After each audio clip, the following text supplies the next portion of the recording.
You're listening to the Missionary Perspective Podcast with veteran missionaries Eric Johnson and Joshua Mead. We're glad you could join us. We trust this podcast will be both a blessing and a challenge as we relate topics in world evangelism from a missionary perspective. Now, here's Josh and Eric. Welcome to the Missionary Perspective Podcast. I'm your host, Eric Johnson, and today is a very special day for me. When Josh and I started this podcast a little over a year ago, there were a handful of names I had on a list of people I wanted to have on the program, the podcast, to interview and talk about missions. And this is one of the gentlemen today. And so I'm going to have the great joy today to introduce our podcast audience to Jeff Buckman. And you get to hear his testimony, to hear some of the things he's been involved in over the years, especially in the area of missions, and to see how he, now as he's transitioning different parts of his life, how he still has focus in his life on missions. And but today is kind of a sad day. But Brother Jeff has one fault in his life, as I'm concerned. It's that he's a Philadelphia Eagles fan, and I'm a Dallas Cowboys fan. So, of all days for us to get together on a podcast, Brother Jeff, what a day, huh? We're celebrating, and we're not feeling a bit sorry for the Cowboy fans. So last night was a great game. We had fun. A little hard getting up this morning, after being up so late last night. But other than that, it was a great win. No, it's true. Growing up, I never met a Philly fan I liked, but then I met Brother Jeff and a bunch of the friends out there at Valley Forge. And so my Philly hate has really gone away over the years. So I'm glad that these guys are happy today. And it's funny, I was thinking about this, Brother Jeff. You know that I have kind of an interesting memory as we were talking here. Brother Jeff holds one of the few people that I know that have been in the home of both of the podcast hosts, Brother Josh Mead and my house. And so there aren't very many people in the world that can say that. And so today we want to talk about someone that we know both very, very well, who has a great testimony when it comes to the area of missions and really has been in part of many different facets of missions, between helping on mission boards, going on missions trips, encouraging missionaries. And so we're going to talk about that. And then towards the end of our podcast, we're going to dive into Brother Jeff. The last couple of years, he wrote a book that is very encouraging, that we will talk a little bit about some of the principles the Lord has taught him over the years. But kind of to set the scene, Brother Jeff, let's just talk a little bit about you and who you are. And I sent you a list of some of the questions ahead of time, but we kind of want to find out. And I've heard your testimony because you've been in our home and with a work group and told a little bit about it, but I think it's a very interesting one. Why don't you tell us a little bit about how you grew up and how you came to know the Lord? Oh, yeah. It's always a good story to see how someone's come to know the Lord. I was in high school, had never been in a church. And in high school, I met a young lady, and she invited me to go to church with her. And through attending for 4 or 5 months, through the messages at that local church, and then her witnessing to me, she led me to the Lord. And that same young lady has been my lovely wife for almost 47 years now. So we ended up getting married, and but that all started back in high school with an invitation to church. So I thank the Lord for her, and I thank the Lord for the way that He led and directed me to Himself. Yeah, that's a really neat testimony. I remember, I think we were on our carport having a lunch, and one of the neat things that Brother Jeff and his group do when they're together is they give their testimonies. And I think on that trip, Brother Jeff, there were a number of men who had been come to know the Lord through their wives, their future spouses who had invited them to church. And so that was a real neat trip specifically. Now, with that in mind, you grew up in that area in Pennsylvania, but you grew up in a household that wasn't necessarily a Christian household, but you guys were a hardworking household. Why don't you tell us a little bit about the background of your family and their businesses? Sure. My dad started out in the plumbing and heating commercial contracting business. And then he started a second business in selling swimming pool chemicals, just a retail store. And then the swimming pool chemical store was empty in the wintertime, and there's a local ski area. So back in the 70s, pool chemicals in the summer, ski supplies in the winter. And I was drawn out of the plumbing and heating business to do the retail side of the business. But when I go on mission trips, I still enjoy doing plumbing and heating. I'm sometimes tapped upon as you're the plumber. run the pipes here. But back in the 70s is when just a small ski shop at that time and a small retail pool chemical store is what we started with. Now that was your family. Now, as the time went on, your father decided to give up the businesses and kind of divide them between you and your brothers and sisters. Is that correct? And then at that time in your life, the Lord started working on your heart as far as the direction you wanted to take the businesses, maybe different than your brothers and sisters. Exactly right. So when I was 30 years old, my father passed away with cancer. So then the plumbing and heating business was run by my brother and sister, and I ran the ski shop and the pool shop. And the Lord blessed the chemical side, the pool chemicals. We got out of retail pool chemicals and got into wholesale packaging. And back in those early days, it was myself and one other employee, and now counting part-time employees, certain times of the year, there's 500 employees. So the company has grown over these decades. But in 2001, the Lord led us to separate the businesses family-wise. So I obtained the chemical side of the business, not having my brother and sister as part of that business. So I had chemical and ski, and they had the plumbing and heating. And it was at that point in time that I realized, okay, the Lord can use the business for himself. And it was kind of a light bulb going off, so to speak. I'm a Christian. I'm now in business by myself. I can use the business for the Lord. All right, so let's talk about that a little bit, because you go into this a little bit in your book. But this is kind of the point in your life where you realize, I think you mentioned you only had a few employees at the time, and we'll talk about that number because that's always very interesting to me, where you started and where you ended up. But the Lord gave you kind of a burden to start, not just normally tithing and giving to your church, but to use your businesses for His glory. Why don't you talk about that a little bit? Well, yeah. So the reality is, it sets in that it's a responsibility, really. It's easy when you have a paycheck and you bring the paycheck home, and well, Lord, you want us to tithe, you want us to give to missions, you have special projects perhaps that you burden our heart with. So that's one responsibility, but then it's another responsibility when you realize, well, the business is the Lord's as well, and what do you want us to give to from the business? So over the years, we establish a giving budget with the business based on those same principles as a household, really. And then we give from the business to various missions projects. The Lord hasn't directed us to support missionaries on a monthly basis, although that certainly would not be wrong. But He's directed us to give towards various projects. So that's what I look for is giving towards anything that the missionaries might need.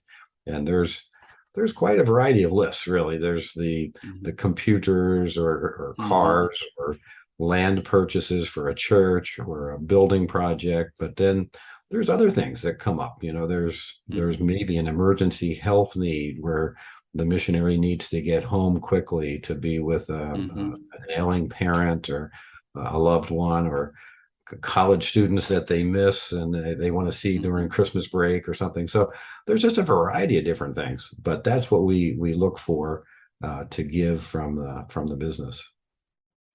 And we don't want to go through all the details because we want you to read the book. There's a lot of detail in there and very encouraging. I think throughout the years, as Brother Jeff and I have met together, it's always been encouraging to me to hear the creativity that the Lord allows him to think about in different ways that he can help out missionaries and pastors alike. It's not just missionaries, but pastors as well, and people in need. We won't go into the details, but there's some in the book that I think are really neat, how maybe other business people wouldn't have thought of these ideas, and how the Lord allowed them to just be a great way of provision in the area for other people. Now, let's go back. When you start these businesses, or when you take over these businesses, we're talking just a handful of employees. And over the years, as you, through your different businesses, had generously given, and I think, if I'm not correct, you also gave jobs out to a lot of times to people who are in the ministry or transitioning from the ministry. Is that correct? Sure. Yeah, there's been various folks that have needed a job while they've been studying, or perhaps I can think of a local pastor that came to us and said he's taking over a small church, but he needs 4 days of work a week. And then as time went on, he said, "Well, I'm going to reduce to 3 days," and I reduced to 2 days. And okay, the church can support me now, so I can go full time. And so yeah, there's been various things, and we always have need for good workers, so we can get creative and help that way. And there's been missionaries that have their young people that in the summertime need employment, so they might know someone locally, and their young person can stay with them and then work for us. And so yeah, we just look for ways to help by providing jobs. And even then locally for believers that live close by, I have some business friends that say, "Gee, I'd never hire someone from my church because I'm afraid if it doesn't work out, I'll have to see them all the time." And boy, we've hired over the years literally hundreds of people from our church. I can think of 2 times it didn't work out. And it was more because it was kind of my fault, really. I hired them because they had a need, and I put them in a position that wasn't really ideal for them. And in both cases, they came to me and said, "Hey, this isn't really working out." But boy, it's worked out many, many times. Believers should be and are great employees. Yeah, well, that's one of the things I can say about Brother Jeff. We've been on various missions trips together, and he and his wife Nancy are usually the hardest workers, and that really sets a great tone. And so, if you know that up front and you go to work for him, you better be willing to work hard. So that's great to hear. All right, now over the years, as this is growing and your businesses are giving more to the Lord, giving more to missions, to other pastors, was there ever a point where you, or maybe people in your employees, who said, all right, what we're doing, that's quite enough? Or was it something that was kind of contagious and it's, hey, let's just keep going forward. Let's keep looking for more creative ways to give? Well, contagious is a good way to put it. Yeah, I never really thought about doing more business to make more. It's more, let's do more business so that we can give more. And I remember one time, this was years ago, but my brother-in-law came to me and said, "Isn't this enough? Like, what are we doing?" And I said, "Well, it just seems to be that the Lord keeps sending us customers, so we'll keep on serving them." But it truly allows us to be able to give more and more to what God has placed on us to give to. So yeah, it's kind of exciting. It gives us a front row seat to see what the Lord's doing in ministry, not only in the Dominican Republic or Senegal, but really all over the world. We have examples of what God's doing. It's exciting. Well, I remember one of the first times we had this conversation talking about that, and at the time, I believe it was hard to imagine, that was actually 2014 when you were here on one of your trips. And we had and still have a number of people in our own church that are store owners.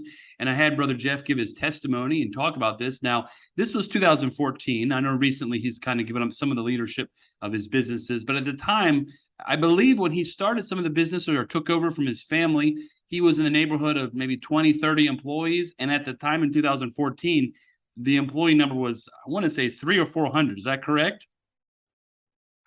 Let's see, 2014. That would probably be about right. Or even more recently. Yeah. But yeah, there's a fair amount of part-time employees in the wintertime. We have 7 ski shops, so there's a fair amount of 20-hour-a-week employees. But there's a fair number, about 160 or so full-time, 12-month-a-year employees. And then the other time of the year, in the summertime, we have about 100 part-timers, and in the wintertime, there's about 350 part-time employees. So customer service is key for us. So we just need to make sure we have enough staff to be able to get the job done. Yeah. Well, I know that was very encouraging to us, and especially to those who are hearing the testimony, especially men who, had recently come to know the Lord. And that's kind of one of the things I think Brother Jeff has done over the years that I can tell just from afar, is that he's not only set the standard or set the way that the Lord has allowed him to go forward and be generous with his businesses, but he's taken others alongside who are business owners and tried to encourage them to do the same because of the blessings the Lord provides. And so we're going to talk about that in just a minute here when we talk about your book. But in between this time, the Lord allowed you to start going on missions trips. And so why don't you talk to us about some of the first missions trips you went on and what the Lord started doing in your heart that now I'm guessing there have been over a couple dozen mission trips you've taken. Sure. Well, we started it was in the late 90s. We were asked to go along and help as cooks on a youth missions trip to the island of Bonaire. We went along and helped and certainly had a great experience. And then the next year, the pastor asked if we would run the trip. And I remember chatting with him. I said, no, we won't. We don't want to run the trip. We'll go along and help. Because I really need somebody to organize it and run it, and I think you'd be good at it. Would you pray about it? Well, okay, I'll pray about it. So prayed about it for a week, and the Lord just said, hey, you should do this. So for the next 2 summers, we led the youth on the missions trip. It was a 3-year. Every summer we would go to Bonaire.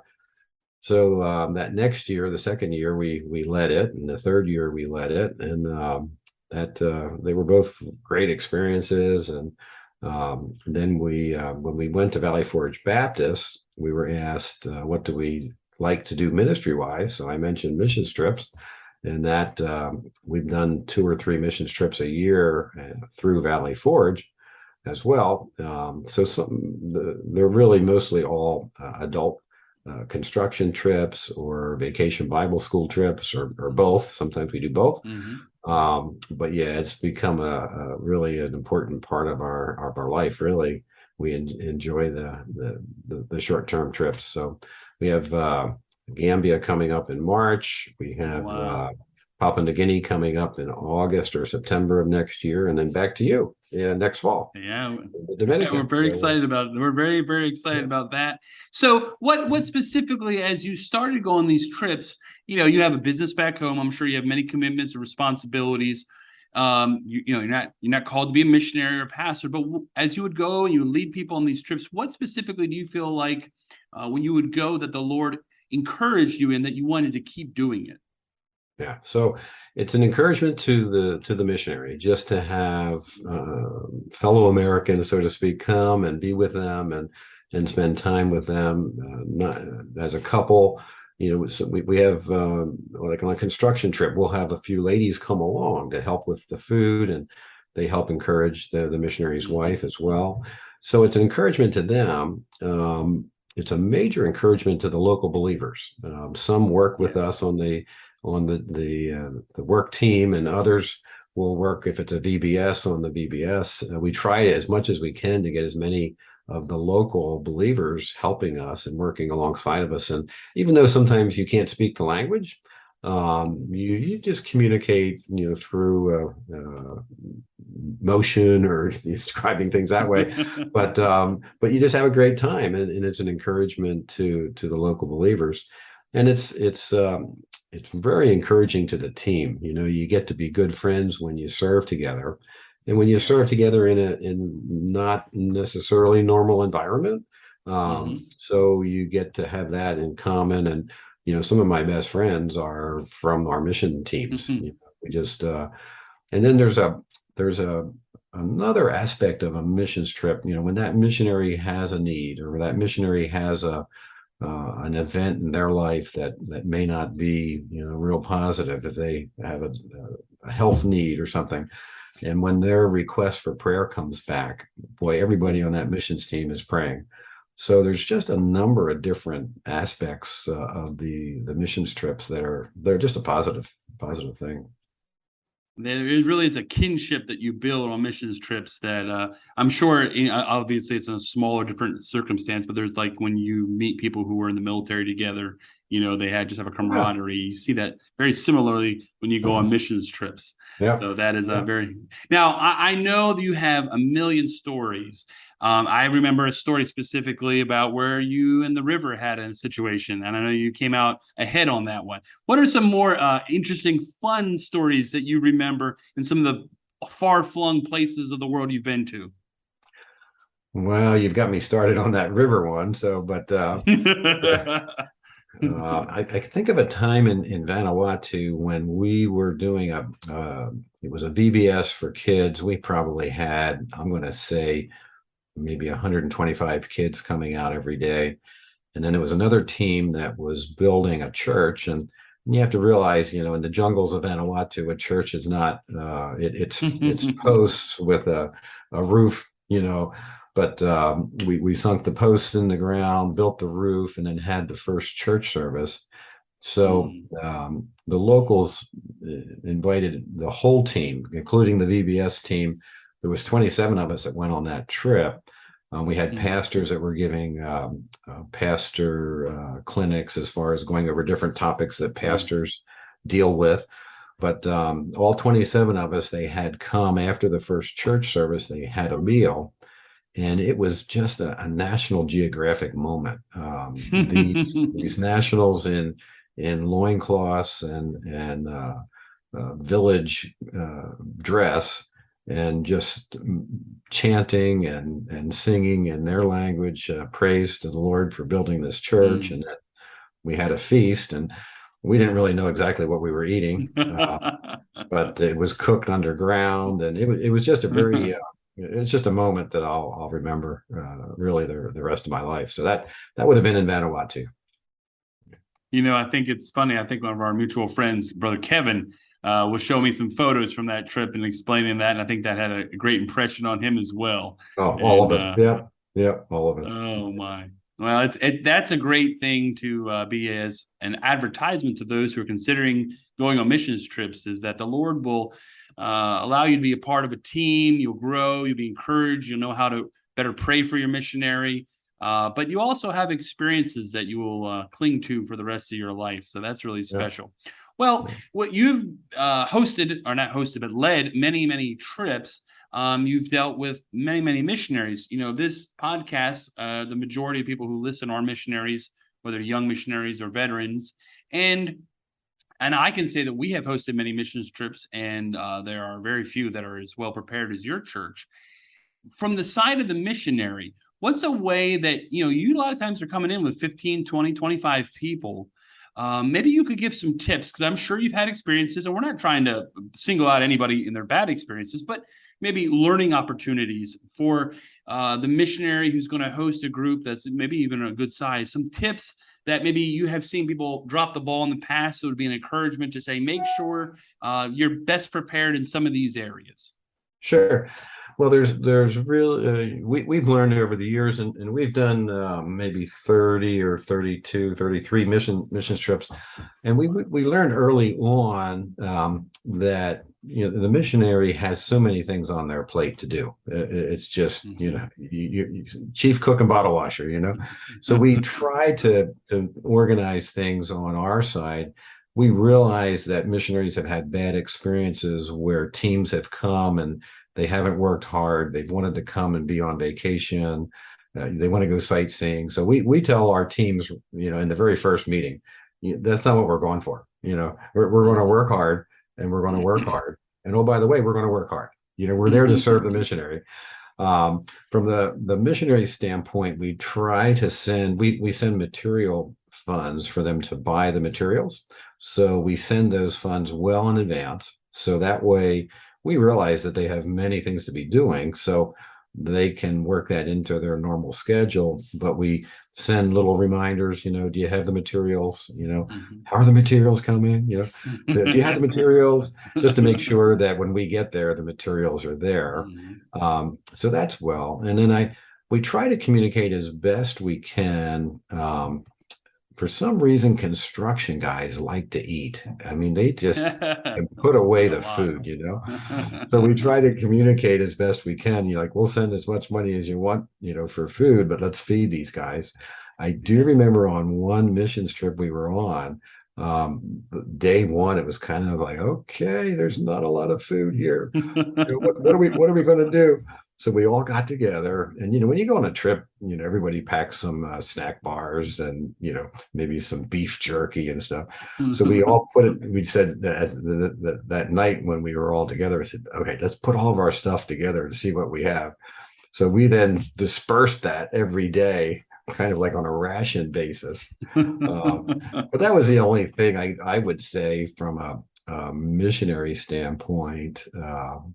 Don't be bashful on asking the team that's coming for food funds, and then just stuff them, because they're working hard and they just want to. They are. Just, but, lots of carbohydrates, right? yeah. Keep them going. Yeah. All right.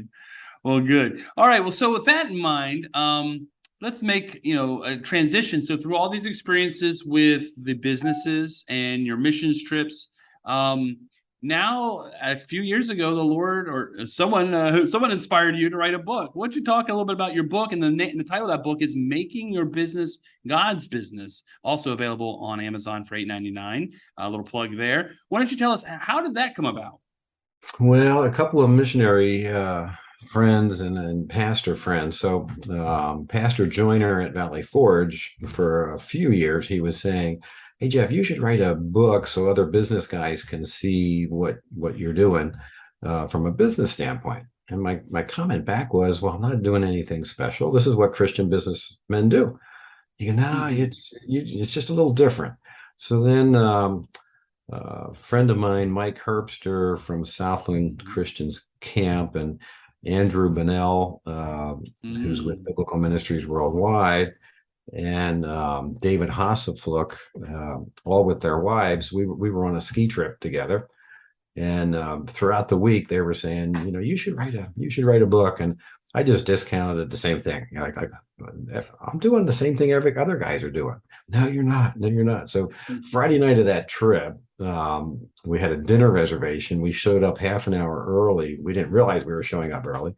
So we're sitting in the hotel lobby, and they said, we need to get serious with you. You really need to write a book. I said the same thing. They go, you're not getting it. God wants you to write a book. They go, okay, you're putting it that way. Will you pray about it? So I prayed about it. I am the last person to write a book. How can I do this? I don't have time, different excuses. So I finally decided, well, Lord, I guess you want me to write a book because these folks are coming to me, and I get it. So I dedicated plane rides to be writing the book, and different trips I'd be on. Instead of watching the movie or, kicking back, relaxing, I would just be tapping out chapters. And then good friend of mine, David Hasselfluck, edited the book. And it's not a big book, but God's used it, because I've had business guys call me and various things, hey, this has helped in this area, that's helped in this area. So God's using it. There's no doubt about it. Okay, Brother Jeff. And so what's the response been like with family and friends and others with the book? Well, shortly after it came out, I was just praying, well, Lord, I hope you can use this. And within a week, I had a Christian business guy call me and say, I've always given to the Lord from my income that comes to our home. I've never given from the business. I never thought of that. And I'm thinking, Pastor Joyner saying, other business guys don't do what you do, came to my mind. Right. But there's been various examples like that. And there's been opportunities. Maranatha, I'm going out there in the spring, meeting with the business class. I've met at Bob Jones University with their business group. There's just been various things. Probably every 2 to 3 weeks, I'll get an email.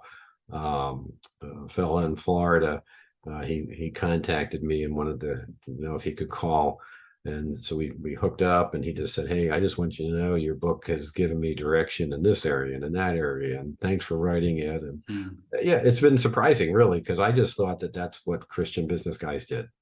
But hopefully the book will just give Christian business people an idea, one or two things they can use as they serve the Lord with their business too. It was very encouraging on the trips you've been on. There have been two specific gentlemen who've helped. One was an engineer who actually spoke some English, so you could have a lot of communication with him here. Yeah. And I was able to give him that book, and I know that was very inspiring to him and really, I think, helped him along in his very young but Christian life.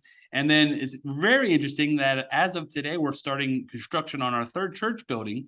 And the gentleman who helped build the second building, which you met in your group through interpreters, were encouraging him to come to know the Lord. And at that time, he was interested, but he didn't come to know the Lord at that time, but eventually did. And just the other day, we were talking, and he's very excited to see you next year because the Lord has really just transformed his life. And so it's neat how sometimes, we can have impact in people's lives and it takes time, but other personalities, other testimonies can have a big impact. It's not always pastors and missionaries. It can be lay people who come and have just an encouraging spirit, encouraging testimony. And so I think that's neat. I think it's encouraging for those who are listening. And as we wrap up, Brother Jeff, maybe cite one or two of the principles that are kind of things that, we're not going to give the whole book, but principles that you've mentioned in your book that Christian business people should put into practice when it comes to generosity with the resources that you feel like every Christian businessman should know.